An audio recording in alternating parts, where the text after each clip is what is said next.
podríamos considerar la precuela de lo que luego devino en la trama de los ERE, antes de que se instrumentara lo que se dio en llamar en la sentencia el proceso específico, y precisamente, bueno, pues que se hizo pues detectadas los problemas que dejaba este sistema, que básicamente no era nada más y nada menos que hacerlo a las bravas, es decir, por un procedimiento de urgencia extraordinario, el Consejo de Gobierno concedía porque sí un crédito extraordinario a una empresa, ¿no? Presuntamente por razones de urgencia. Lo que dice la Fiscalía Anticorrupción, y así también es recogido más o menos de alguna manera por el propio juez de instrucción, es que nos encontramos de nuevo pues, ante una disposición arbitraria de fondos públicos, sin sujeción a procedimiento alguno y sin control de los beneficios ni a la empresa.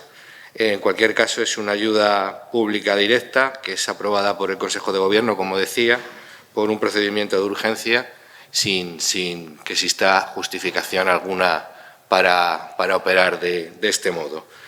Esto es pues, una vergüenza que se suma a las que venimos sufriendo en los últimos tiempos. Pero, de todas maneras, ya corremos el riesgo de que no nos llame la atención, porque prácticamente pues vamos a escándalo por semana, ¿no? Desde la reapertura del caso Aznalcóllar, el tema de Matsa, el tema de la compra de votos en Huevar, el tema de los ERE ahora, y ahora bueno, pues nos encontramos con este nuevo asunto. Siempre hay algo nuevo y en cualquier caso pues resulta cada vez más grotesco ver al señor Chaves apelar a su honorabilidad. Lo único que vemos es cada vez que apela a su honorabilidad, cada vez nos recuerda más a otro honorable, al molt honorable señor Pujol. Pero bueno, vamos a ver además incluso si al final, después de todas estas investigaciones, no hay incluso, pues, aquí hablamos de 3,7 millones que se daba por sentado que nos iban a recuperar. Vamos a ver dónde están esos 3,7 millones, dónde quedaron finalmente, si quedaron todos en manos de la empresa o si tienen más ramificaciones. En cualquier caso, ya digo que habrá que estar a la espera. Luego, y entronca con lo anterior, vemos también, pues hemos visto como ayer por parte de determinados consejeros se hizo alusión a la posible recuperación de las cantidades defraudadas en el caso ERES. Hablamos de 680 millones de euros, nada más y nada menos, y de cuya eventual pérdida, indiscutiblemente, son responsables los condenados, ¿no? Y así se establece en una sentencia, en la sentencia de los ERES. Ciertamente, antes el único camino que había para reclamar esas cantidades era el administrativo y había que hacerlo pues, a las empresas revisando las ayudas que se habían dado si es que eran incorrectas y solicitando el correspondiente reembolso. Ahora, obviamente, la sentencia establece una responsabilidad penal de la que se deduce una responsabilidad civil que siempre podrá ser reclamada, insisto, a los condenados. De hecho, en fin, y esto es algo que no debe de escapársenos, el que se den por perdidas determinadas cantidades, hablaba de 71 millones, me parece, el consejero de Hacienda, pues precisamente esos 71 millones, si ya se sabe que no se van a poder recuperar por ninguna otra vía, pues serían parte de la responsabilidad civil directa de los condenados, porque efectivamente se habían entregado de manera fraudulenta y no podrían recuperarse, con lo cual no cabría ningún eventual derecho de repetición. Es decir, que el Gobierno tiene que actuar de manera contundente contra los condenados. No solo es que pueda, sino que puede, por mucho que digan lo contrario, porque existen vías jurídicas, sino que debe. Y en esa reclamación nos van a tener encima y vamos a hacer de ello una de las líneas rojas de los próximos meses. De la misma manera que, por supuesto, ni se puede ni se debe pagar ninguna cantidad en concepto de honorarios a los letrados que intervinieron en la defensa de los condenados. Existen mecanismos, existen medidas y existen procedimientos legítimos y legales para evitar esa vergüenza. En tercer lugar, que brevemente me referiré, bueno, pues porque, en fin, no es tampoco ninguna novedad, pero bueno, a los resultados que salieron publicados ayer del informe PISA, que vuelve a dejar a Andalucía a la cola de todas las regiones españolas en cuanto a los resultados educativos. Y bueno, pues insistir, no solo sale Andalucía mal parada, sino que la realidad es que también el conjunto de España tampoco queda bien parado. Es necesario un cambio profundo en las estructuras del sistema educativo, y hay que repensar y hay que pactar una ley nacional que no pueda ser revocada cada 4 años o con cada cambio de gobierno. La realidad es que ningún modelo, ninguna de las leyes ha funcionado. Seguimos haciendo las cosas mal. Cada colectivo tiene que asumir sus responsabilidades, empezando, por supuesto, por la clase política, pero también esto que se llama la comunidad educativa tiene que asumir sus propias responsabilidades sobre este fracaso. Y entre todos, pues es necesario dar un salto y como digo, pues intentar luchar contra esto, que también no deja de ser una lacra que lastra el desarrollo de nuestro país. Y insisto también, una muestra más de las disfuncionalidades de este Estado autonómico, con modelos educativos diferentes, aunque hay una ley orgánica nacional, pero al final cada uno hace de su capa un sayo, y esto sabemos que no está funcionando. Y además es algo que, aunque no se reconozca públicamente, en privado reconoce todo el mundo. Ya es hora de que se ponga orden en el sistema educativo, se ponga orden en la legislación, incluso pues que se plantee de manera convincente por parte de todos, fuerzas políticas y organismos, en la reversión de las competencias al Estado, para que haya una sola legislación y una sola ordenación del sistema educativo.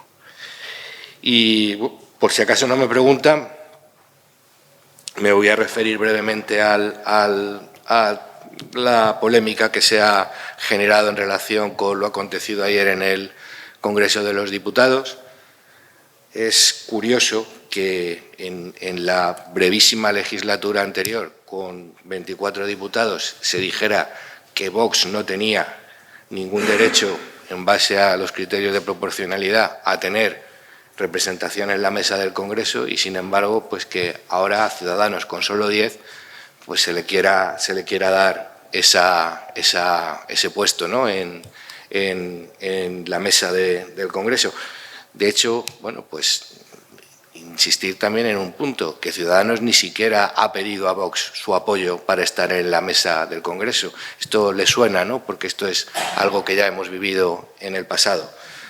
La realidad es que, en cualquier caso, en este tema la responsabilidad, por mucho que diga el señor Casado, por mucho que digan determinados líderes políticos del Partido Popular, es que quien ha puesto en riesgo incluso que Vox quedase fuera de la mesa del Congreso ha sido el Partido Popular. Únicamente la avidez del Partido Socialista por copar todas las instituciones, contradiciéndose incluso a sí mismo respecto de ese cordón sanitario que quería instar. Ya digo que solo la avidez por no perder representatividad y por seguir copando las instituciones ha permitido que Vox efectivamente pueda tener una vicepresidencia en la mesa del Congreso, y en ningún caso ha sido ello debido a la generosidad del PP. El PP ha actuado en este tema pues con un estilo que a veces le es muy natural, el estilo trilero, el estilo Gürtel, en el que bueno, pues nos pedían de manera además oficiosa nuestro voto a cambio de nada. Es decir, que Vox tenía que solicitar, que tenía que dar sus votos a Ciudadanos sin que, sin embargo, se ofreciera ningún tipo de contrapartida, porque, insisto, ha sido única y exclusivamente la avidez del PSOE la que nos ha podido, de manera indirecta, permitir estar, como es justo, en la mesa del Congreso, porque, en cualquier caso, ese es un derecho que nos corresponde en base al número de congresistas obtenido. no es algo que nos quieran dar. Y aprovecho también porque llama mucho la atención que parece que se hace un favor a Vox permitiendo que esté en la mesa del Congreso. Yo hoy venía leyendo la prensa y leía titulares que me resultan preocupantes. Vox entra en la mesa del Congreso sin que lo impidan el PSOE y el PP. ¿Por qué tienen que impedir que Vox esté en la mesa del Congreso?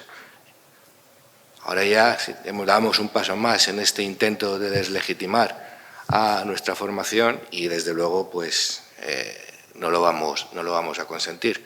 Y si esta va a ser la actitud del Partido Popular de aquí en adelante, pues evidentemente esto tendrá sus consecuencias, como no puede ser de otra manera. Esperemos que aquí en Andalucía, como ha venido siendo la norma hasta la fecha, pues las cosas se hagan de manera diferente, y si no es así, pues evidentemente nosotros también tendremos que tomar las medidas que sean correspondientes. Y ahora pues me pongo a su disposición.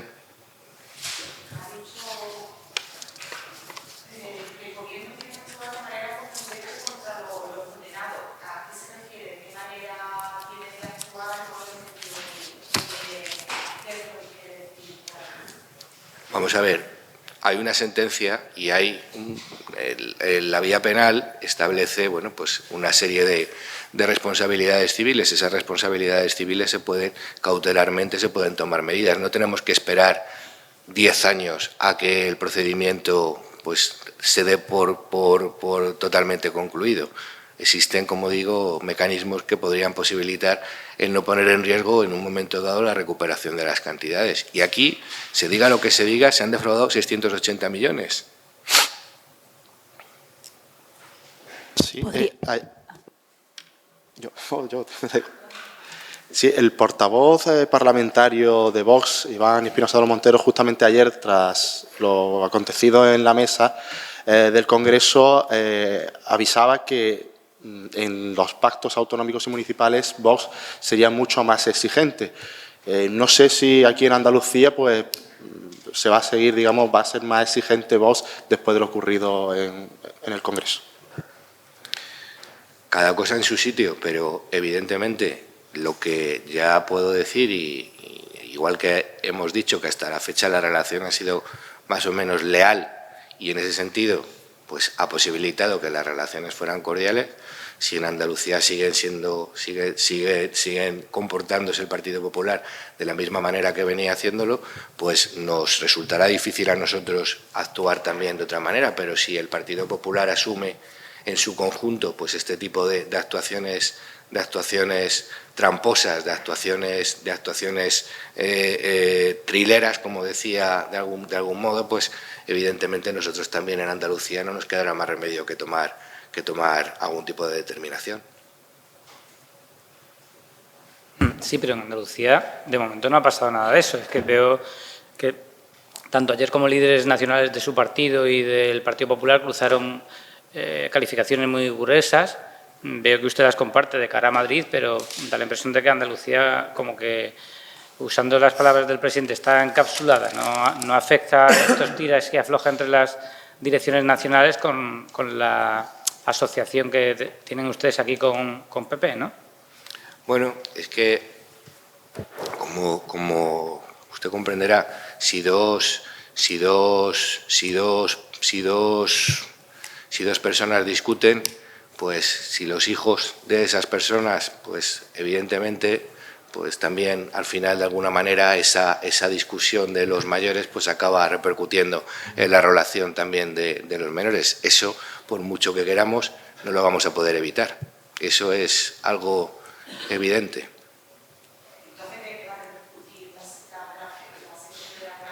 No. Lo que digo es que si el Partido Popular en su comportamiento respecto de lo que a nosotros nos compete, que es pues las actuaciones aquí en Andalucía, las actuaciones de las que nosotros de alguna manera pues somos corresponsables, que puedan afectar al funcionamiento del grupo, pues evidentemente si actúa de la misma manera, nosotros también pues no nos quedará más remedio que tomar cartas en el asunto y bueno, pues responder con contundencia, ¿no?, a cualquier comportamiento desleal. Pero cuando habla de trilero tramposo, estilo Gürtel... Lo de ayer fue lamentable. Pero es y encima lo que hace es trasladar su propia responsabilidad, se la quiere trasladar a Vox. Es bastante... Deja mucho que desear por parte del Partido Popular lo que vivimos ayer en el Congreso. Pero el PP del Congreso no es el PP de aquí de Andalucía, es lo que quiere usted decir, porque con los calificativos que usted ha dicho esta mañana... Yo creo que no, pero son ellos los que lo tienen que decir, no me corresponde a mí. Yo, sin embargo, Vox España es Vox España y Vox Andalucía pertenece a Vox España y es Vox España. Nosotros tenemos la misma palabra y la misma voz en todas partes.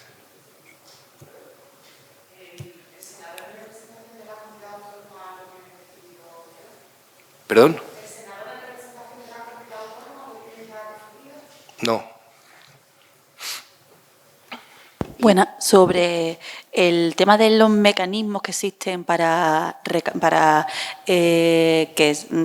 recaudar el dinero que se ha defraudado, ¿podría ponernos algún ejemplo? Porque tenía entendido, corríjame si me equivoco, que al haber salido la Junta de Andalucía, al haberse salido del caso, no se le puede reclamar el dinero a los acusados. No, al revés. En cualquier caso, vamos, al revés no. En cualquier caso, se reservaron, como no podía ser de otra manera, la acción civil. O sea, la responsabilidad civil se puede reclamar sin ningún género de dudas. Vale, ¿y cree que Lo que pasa es que hay que individualizar. Evidentemente, en ejecución de sentencia, pues hay que establecer una serie, y eso puede ser más o menos prolijo, pero eso es algo que se debe de hacer. Es decir, no es gratuito, no se puede. Si una sentencia establece que alguien es culpable penalmente de algo, evidentemente las consecuencias económicas negativas que tenga ese hecho, ese delito, la comisión de ese delito, son perseguibles. Negar eso es negar una de las, es el ABC del derecho penal. Vale. ¿Y cree que los controles son ahora lo suficientemente fuertes para que hechos como esto, o el de Loeres o el de Cárnicas Molina, no vuelvan a repetirse? Es complicado que visto lo visto, es que estamos hablando de una trama que lleva años construir, que lleva mucho tiempo montar, que hay que entretejer muchísimas relaciones. No sé yo ahora si en una legislatura no da tiempo a preparar una trama tan compleja. O sea, que no es cuestión de reforzar los controles, sino que eso es más una... Es una cuestión, si esto al final es como todo, esto es una cuestión de voluntad política. Vamos a ver, para ser honesto en política y en la vida, lo primero que hay que hacer es quererlo, es querer ser honesto, y ya está.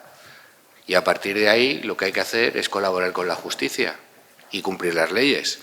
Si la Administración actúa en base a esos principios, pues no hay ningún problema, ni hay necesidad de darse golpes en el pecho, ni decir vamos a crear una oficina antifraude que con un poco de suerte se pone en funcionamiento al final de la legislatura, que además hay que modificar. Oiga, si esto es más simple, lo único que tiene que hacer usted es colaborar con la justicia, y cada vez que detecte cualquier procedimiento irregular, usted en su actuación como Administración, ponerlo en conocimiento de la Fiscalía, no hacer cruces de declaraciones, que es lo que vemos que está ocurriendo. Tanto Partido Popular como PSOE se cruzan acusaciones gravísimas, y al final, bueno, pues unos dicen que describen conductas del Partido Socialista cuando estaba en el gobierno que podrían ser constitutivas, de hecho, tal cual las describen, son constitutivas de ser ciertas de comportamientos delictivos, y que no pase nada. Y por otro lado, los otros señores se limitan a negarlo, a decir que también van a querellarse por injurias, y no lo hacen. Y al final, esta es la realidad. Yo me pregunto, cuando hablan de populismo, eso es populismo, ese es el verdadero populismo, es decir cosas y luego no hacer nada. Denunciar injusticias, denunciar corrupción y no hacer nada, ese es el populismo. Sí, una cosilla más, portavoz. Me gustaría saber, hoy es 4 de diciembre, algunos partidos están celebrando actos en memoria por las manifestaciones que hubo en 1977. No sé qué valor tiene para usted esta jornada y si ustedes lo van a celebrar. Yo en 1977 tenía 13 años. ¿Qué pasó? ¿Qué pasó? Ah, lo de... Nah, nosotros esas cosas no creemos en el Estado autonómico. Con lo cual, pues ese tipo de eventos respetamos el que cualquiera, pues si lo considera un hito histórico o un hito, pues, en fin, festejable, pues que lo celebren, pero nosotros no nos sumamos a ese tipo de actos.